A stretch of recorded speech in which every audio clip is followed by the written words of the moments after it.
नमस्कार। एक चुनाव आता है और दूसरा चुनाव चला जाता है और दूसरा चुनाव फिर आ जाता है।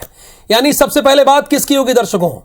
शहर संग्राम की। मैं आपके साथ राहुल सौमित्र हूं। मध्य प्रदेश के 18 जिलों के 46 निकायों में चुनाव प्रचार आज शाम जैसे ही 5 बजेगा थम जाएगा।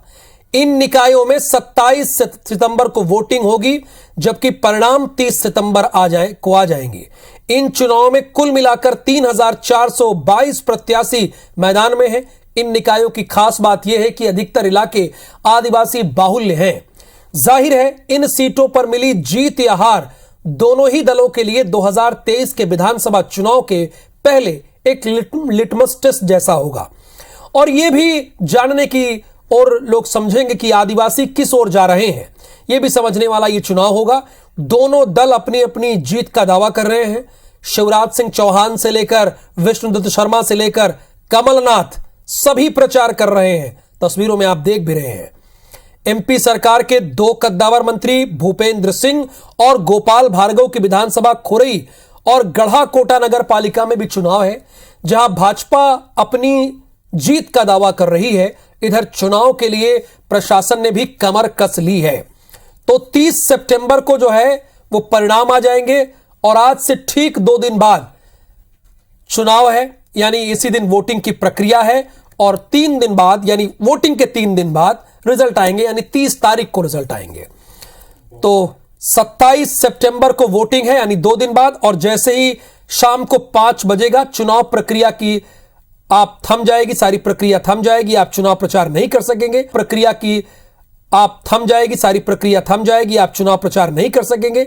यह है कि आप जरूर डोर डोर जाकर लोगों से मिल सकते हैं, इतनी भर आपको छूट होगी कि, लेकिन हां, प्रचार करने के माध्यम से नहीं, लोगों से मिल सकते हैं, एक एक करके उनसे मिल सकते हैं। देखिए, आदिवासी दिल से भारतीय जनता पार्टी के साथ है। भारतीय जनता पार्टी वोट के आधार पर कभी किसी समाज को या किसी जाति को नहीं देखती। मानवता की सेवा का परम लक्ष्य और परम धर्म भारतीय जनता पार्टी ने निभाया है। निश्चित तौर पर यह चुनाव के परिणाम 2023 के संरचना के लिए एक बड़ा संदेश होंगे। जहाँ तक कांग्रेस पार्टी का प्रश्न है, हमारे नेता माननीय कमलनाथ जी ने पिछले संपन्न निकाय चुनाव के दौरान ही कहा था कि यह चुनाव सेमीफाइनल नहीं, रिहर्सल है, और उसमें हमें बहुत हद तक सफलता मिली और इसमें भी मिलेगी।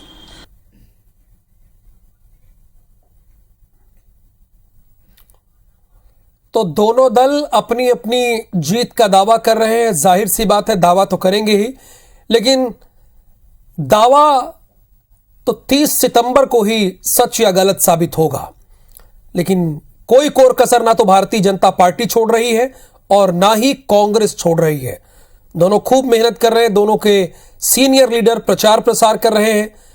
मुख्यमंत्री से लेकर भारतीय जनता पार्टी के प्रदेश अध्यक्ष और इधर पूर्व मुख्यमंत्री से लेकर नेता प्रतिपक्ष तक भी प्रचार प्रसार पूरी तरह से कर रहे हैं। 46 निकाय में यह चुनाव होना है। शाम 5 बजे प्रचार थम जाएगा।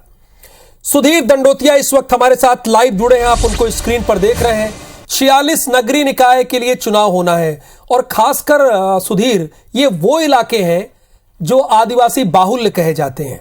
तो ये भी पता चलेगा कि किस ओर 2023 में आदिवासी जा रहा है या नहीं जा रहा है। जैसे खुद सत्ता दल भी कह रहे हैं, सत्तारूढ़ दल या विपक्ष भी कह रहे हैं कि ये हमारा सेमीफाइनल है।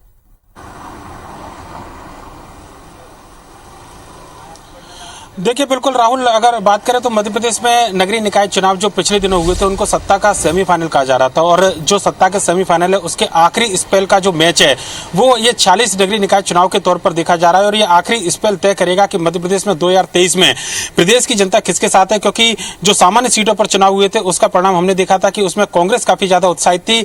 नगर निगम में 5 जगह चुनाव जीतने के बाद में लगभग 46 नगरीय निकाय की बात करें तो आदिवासी बाहुल सीटें, और इन सीटों पर चुनाव की जीत ये तय करेगी 2023 में आदिवासी किसके साथ में जाने वाले हैं। लिहाजा मध्य प्रदेश की जो 46 सीटें हैं, 36 सीटें हैं माफ कीजिएगा, आदिवासी बाहुल, हालांकि प्रभाव जो है तकरीबन 80 सीटों के आसपास है आदिवासी वोटरों का, पर लेकिन ये माना जा रहा है कि 36 सीटों का जो एक तरीके से कहना चाहिए कि भविष्य है वो इन निकाय चुनाव के साथ में पूरी तरीके से तय कर लिया जाएगा।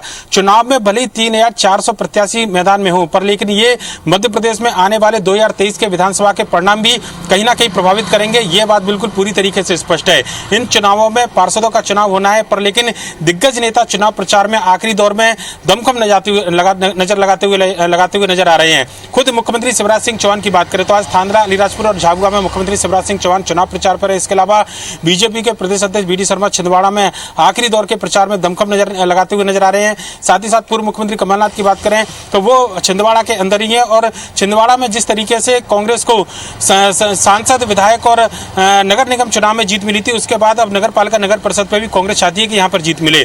लिहाजा अब से कुछ देर का समय बचा है, तकरीबन 5 बजे चुनाव प्रचार खत्म होगा और उसके बाद में 27 तारीख को वोटिंग होगी और उसके बाद 30 तारीख को जब परिणाम आएंगे तो स्थिति पूरी तरीके से स्पष्ट हो जाएगी कि आखिर इन क्षेत्र की जो जनता है, जो 46 नगरीय निकाय हैं, यहाँ की जनता किसके साथ जाना चाहती है। अपने आप में चुनाव काफी ज्यादा महत्वपूर्ण माने जा रहे हैं।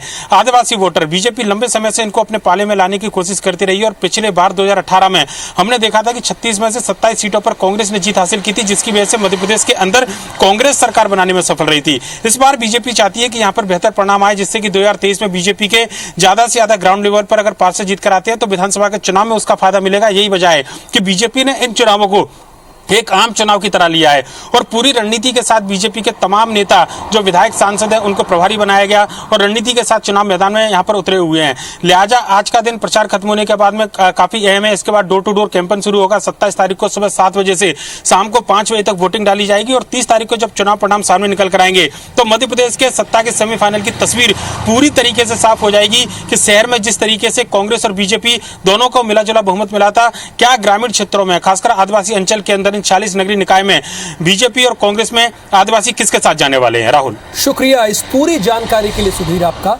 आपने विस्तार से हमारे दर्शकों को सब कुछ बताया।